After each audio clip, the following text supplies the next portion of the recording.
There's a storm across the valley. The clouds are rolling in.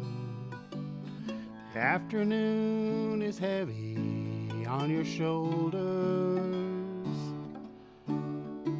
There's a truck out on the 4-lane, a mile or more away. The whining of his wheels just makes it colder. Welcome to Community Forum. My name is Priscilla Almquist Olsen, your host. Today is July 22nd. Yes, 2022. And we are here in the studio at 50 Oliver Street. And today it gives me a great deal of pleasure to welcome Denise Barboza Lane. She has her MBA. She's a very talented woman. And she started raising multicultural kids. And you probably heard of that organization in Easton. But today, we're going to talk about one book. One book, one town. And one town, one Easton. And some of you are participating. Some of you have heard about it. But those of you who haven't, this is very interesting and important for our community. So, Denise, welcome. Thank you, Priscilla. Thank you. And this is the book, right, that everyone has been asked to read. And it's at the library. It is. And also there are some ebooks that can be taken out. Yes. So tell me, you've been here in Easton since 2008. Yes. And tell me how you got started with this raising multiracial kids. Well, I co-founded Raising Multicultural Kids with Kelly Lamb. And Kelly and her husband Andy started their family through adoption. They are both white, and so they adopted 3 multicultural kids. Their youngest is 100% Dominican, and their darkest skinned. And when she was in kindergarten, she received 3 racial incidences in kindergarten, the last one being she was called the N-word on the playground. Kelly reached out to the school. When the first incident happened, the school was very responsive. The principal and teachers, very responsive. The superintendent was responsive as well. But what Kitty wanted was to have a black teacher or brown teacher in the classroom so that everybody could stand in a circle, hold hands, and it would be okay. She felt it would be okay that her skin was brown. And so when Kelly reached out to the principal and asked for a brown teacher, she was told that, we don't have any in town. So we got creative, and there was a student at the high school that was also brown, also adopted, and came down once a week and would be in the classroom with Kitty and the rest of the other students. And so from that, and those incidences, Kelly reached out to families in Easton on Facebook and asked, are other families experiencing this? And many families responded. 35 families had a similar incident happen to their young child. That happened to Kitty. And so we came together and then formed Raising Multicultural Kids. Wow. Very dramatic story with a happy ending. Yes. And so what does this organization do? So we are an education-based organization, so we focus on cultivating racial and cultural competencies. We run many programs. We have adult programs and we have youth programs, but our signature program is called Diversity in Classroom Leadership and Literature. And in that program, we recruit, train, and develop diverse students from college. And we have them we provide them with training, and then we provide them with lessons that are written by teachers, our own in-house curriculum director, and they go into a classroom and they teach to a book. They teach the lesson, it's either on family structure, race, language, culture, or socioeconomic status. These are varying books that aren't in the classroom today. And so when the diversity leader learns this lesson, they go into the classroom, they teach to that book, and then do an activity with the kids. And the purpose of that is so that we can increase compassion and empathy within our young ones. Well, isn't that wonderful that you have volunteers from the college level? Well, actually, they're not volunteers. We actually train, we pay them. You do? We pay them, yes. And where do you get your funds? Fundraising, grants, Yeah. yes. Right. Yes. Yes. Are you the grant writer? No. No, we actually are, we don't have an in-house, an expert grant writer. We have a volunteer person who is kind enough to help us start the grants, and then Kelly mostly, but either Kelly or I review them and send them in, but it would be nice if we could afford a full-time grant writer. Mm-hmm. Mm-hmm. Wonderful. But it must be great for the children to experience an older student and look up to that student. Yes, Uh-huh. yes. So, so in Easton, our teaching staff is 99% white, and so these diverse students come in and they are a representation of a black or brown person being in the classroom working alongside with the teacher. And so because of that, young kids are seeing that, people that are diverse can be leaders, right? It's that representation for both the white students to see that diverse people can be leaders, as well as the black and brown students that can see that they can aspire to be a leader, because most children go an entire 12 years in school without seeing a black or brown teacher. Mm-hmm. Mm-hmm. Well, I remember years ago when I grew up in Easton that there was one black family in town, and they're still in town. Well, one of the three girls. Yeah. But the exposure was so limited, and so I think it's so important. My best friend in the whole wide world is African American, and she lives in San Diego, unfortunately, but we see each other at least twice a year, and but we've been friends for 53 years. That's amazing. Amazing, isn't it? That's amazing. Yeah, and it's wonderful, FaceTime and just the phone. But I can never get off the phone without talking to her for over an hour. Yes. Sometimes it's over 2 hours. That's awesome. Yeah, but it is great, yeah. And she has taught me a great deal. Over all the years, I've learned so much from her. Yeah. Good. Anyway, what are the results? Have you done a survey to find out how the students have received these diverse older students? Yes, well, the teachers absolutely love the program. Not only are the teachers being exposed to more diverse books, but they're actually watching or able to receive professional development in the classroom by watching someone else teach the class. And there's so much to be said for that. They are extremely impressed, and the students really take to the program. They enjoy, they look forward to the diversity leader coming into the classroom.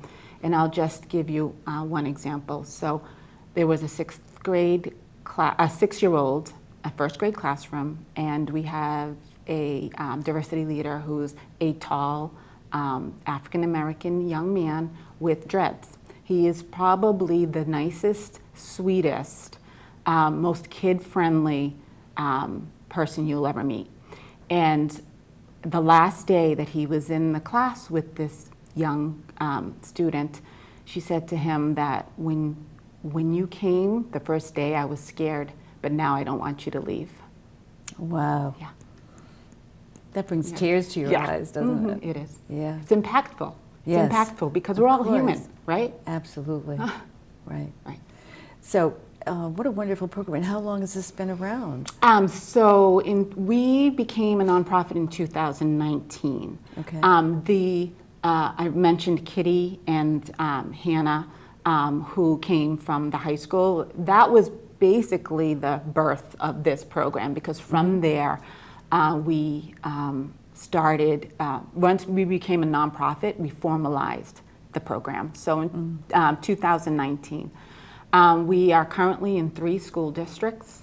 We've grown, we've developed. Every year we ask the teachers for feedback on how to make the program better, and the diversity leaders as well. But we started in Easton, and now we are also in Hull School District and Hanover. And we have a wait list of school districts that would love our programming. We just don't have the financial capacity right now to fulfill that. Wow. Well, hopefully that'll change. Yes. So, how can people contact you? And you must have a Facebook page. Yes, we do have a Raising Multicultural Kids Facebook page. So it's Raising Multicultural Kids Easton. That's the Facebook site. Yes. Great. And do you have a web page too? Yes. It's raisingmulticulturalkids.com. We actually have a .org too, but we have to transfer everything over to the .org. To the .com. Well, we have .com, but technically You're we .org. should be a .org, Right. because we're a nonprofit organization. Exactly. Yeah. Yeah. So, what's your vision for the future? Oh my. So we've actually accomplished quite a bit since 2019, because that program that I just mentioned is only one program that we manage. We have an adult learning club that does book club or podcasts once a quarter. And we do some work in the high school as well. We have a youth forum, and the youth forum did some work for the past couple of years around honoring DJ Henry. And I don't know if you're familiar with DJ's story. Yeah. So the youth forum worked with the high school past couple of years to sort of educate, not only educate the students, but honor DJ and his name. That's and wonderful. so, yeah, so they just, we worked with the principal, the new principal, Kelly Kavanaugh, Matt Auger, he's fantastic, and Joanne Kaufman, and various teachers over at OA and students. And so they just did a tree planting and a plaque for DJ out in the courtyard. Oh, that's wonderful. Yeah, it was a really good, well represented event, and the Henrys were there. Of course. Yes. Yeah, and it's very important to keep his memory alive and the kind of life he led. And they're doing a wonderful job giving scholarships, athletic scholarships to students who couldn't afford the expense. Yeah. So. I sort of digressed a little bit on what I see for the future, only because we have so much going on and we're growing so quickly. We are actually doing a lot of work with Bridgewater State University as well. We are going on October 3rd. We're going to have a full day training on our curriculum on multicultural education, culturally responsive teaching, trauma-informed practice with experts that we work with. And we'll be training. It's called the Bring a Para program. So it will be a teacher, and then they can bring a para, and then we'll provide our training to them. And it will be like a badging system where you'll have like a level 1 training, and then if you come back to another training, you'll move up to a level 2. And that's with Bridgewater State. So I see in the future, to get back to your point, right? Because we do so much. In our future, I see us really growing and developing our diversity in classroom leadership and literature program, as well as providing the education and the professional development that teachers in districts are seeking around culture, around this compassion and empathy, and really understanding differences. So tell me your background. Oh, I'm Cape Verdean. Okay, I was wondering. Yes. So you speak Portuguese? I speak Cape Verdean. You speak Cape Verdean, which so is the dialect of Portuguese. Yes. Yes. Yeah. Yes. Wonderful. And where did you grow up? I was born in Boston, and then I grew up in Randolph, and moved a couple of times here, and then now I'm here, based in Easton. Yeah. Well, we love to have you. It's wonderful. What you're doing is magnificent, and so your vision for the future is really to expand and to bring professional training to the teachers who really need it. Yes. Yeah. Yeah. Yes. And have you? One more thing too. Yeah. Go ahead.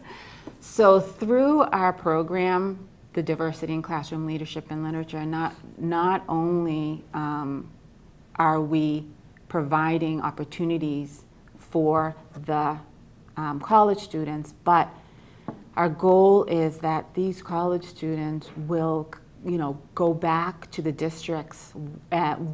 First, they'll have an interest in teaching or being part of the school community, a school staff member, and then we'll go back to the districts where they were teaching and apply for jobs, and then we can diversify teachers so that the district can become a little bit more diverse.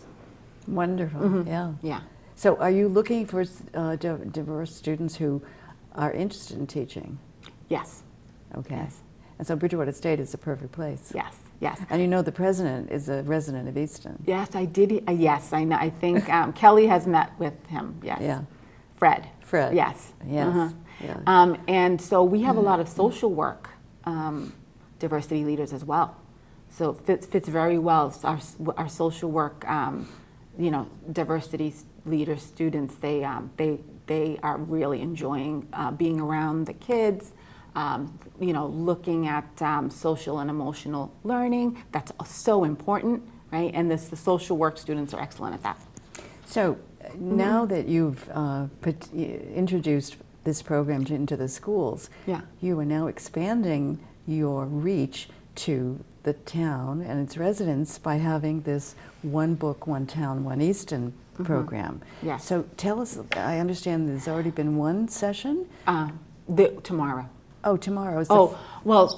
And you're talking about the Proclamation event. Yes. Okay, yes. so I have to give a little bit of background. Is that okay? That's fine. That's okay. Okay. So Raising Multicultural Kids, we have phenomenal members and volunteers. And so we had a core group of volunteers, Dawn Perry, Kristen Martin, Melissa Mazzeo, and Stephanie Cantave, worked with me and the Human Rights Committee to create an Easton Proclamation on anti-racism. And so the proclamation was created.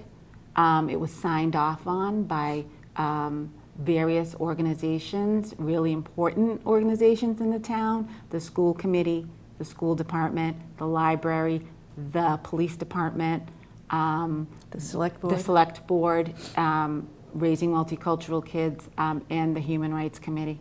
Oh, I think I'm missing someone. I hope okay. not. They all came together and signed the proclamation, and we had an event on June 20th. And the thought prior to having the event was that we want to have a proclamation event. However, we want the conversation to continue. Right? We want businesses to sign on. We want families to sign on.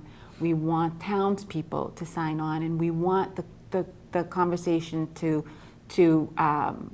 still continue. In any case, so we decided that we would have this One Book, One Town project, and to bring the town of Easton together as a community around a book. So we put together a committee. The committee chose the book, Listening is an Act of Love. It is truly an amazing book about the story of everyday Americans. And there are 49 stories in this book, and the stories just vary. Some are sad, some are happy, some have to do with struggle, and some just are interesting. But we felt that everyone in this town could relate to a story, if not multiple stories in the book. And so we're inviting anyone to participate, whether you live, work, pray, or visit the town, to participate in the One Book, One Town, One Easton project. Mm-hmm. And where can one obtain the book? Okay, great. So the library has multiple copies that I think they have about 20 copies that can be taken out. And then they also have electronic copies, about 10 electronic copies if you want to download to your phone. Paperback Junction does have a few copies, although they've been selling them. So I don't know how many they may have 2 or 3 more left. And then obviously online you could probably order on Amazon or So another. the name is Listening is an Act of Love, a celebration of American life from the StoryCorps Project. And the Dave, ISAY, Yeah, is he, Issei, I think. he kind of collaborates and, yeah. Okay. Yeah. But they're individual stories, and it's interesting because they're also done in, as I notice here, it's like a movie script. All right, so it's an interview, and here we have a woman, 55, is interviewed by her daughter, 33, and so the daughter speaks first, and then the mother responds, and so forth. And so they have a conversation, and you're going to be acting out tomorrow, right? You're going to be at the Frothingham Memorial Hall Yes. at 12:15. Yes. I know it's a little late notice for that one, but we're going to post the schedule so that you can all see. And you can go online. You can visit Multicultural Kids, Raising Multicultural Kids, and see the dates and what the topics are. But please share this with your friends and read the book. I'm sure it's great.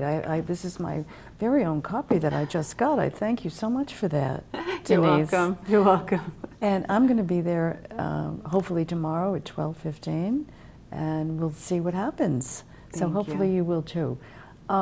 So you really have taken this project from the schools to the wider community. Oh, yes. And that's really important. Yes. And I'm sure that the children come home and talk to their parents and their grandparents. So you have that ripple effect, don't you? Mm-hmm. Yeah. Yes. We feel that our differences make us stronger, and through the work that we do, the community can only become stronger. Right. We are the melting pot. Yeah. And the more diverse we are, the stronger we become, the more innovative we become. So very important to promote scholarships for children. And of course, I'm a fan of my cultural heritage is Swedish, and I go there quite often and visit my family. And my cousins' kids, they were farm kids. They milk the cows, and right? But because Sweden provides free education, you just have to pass the student exam when you finish high school, and then you can choose any university and go there. So one of my cousin's kids became a tax attorney. He used to milk cows. He was a farmer's kid. And another one became a software engineer, worked for Ericsson, and he used to travel to San Jose, California all the time to see how things were going out there in their offices and so forth. Another one became a teacher, and I mean, it's just amazing. So that's why in Sweden there's so much talent that's utilized. There's nobody who suffers from lack of money to become their full potential. So things like Minecraft, I tell my grandson who loves to play that, that's a Swedish project. Even the pacemaker is. Oh.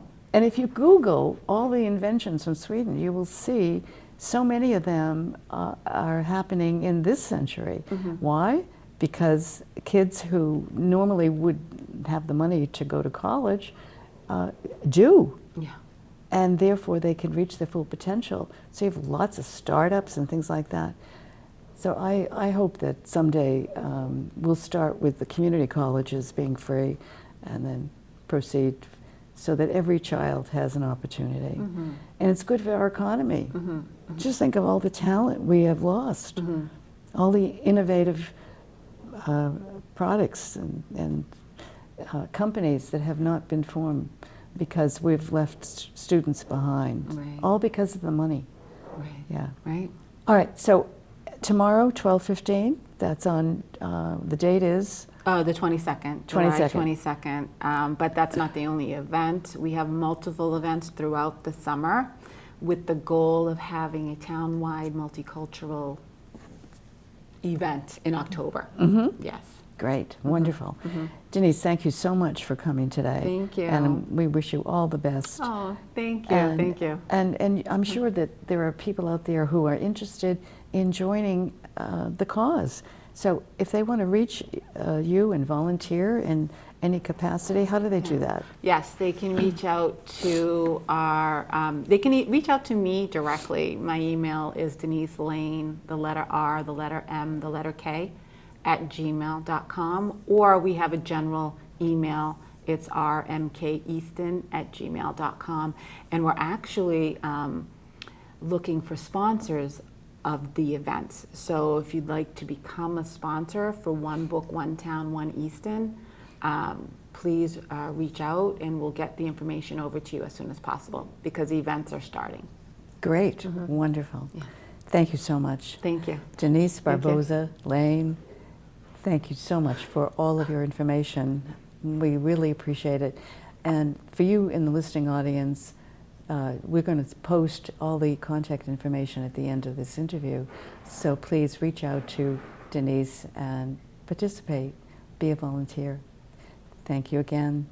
This is Priscilla Almquist Olsen wishing you well. Until next time, stay well.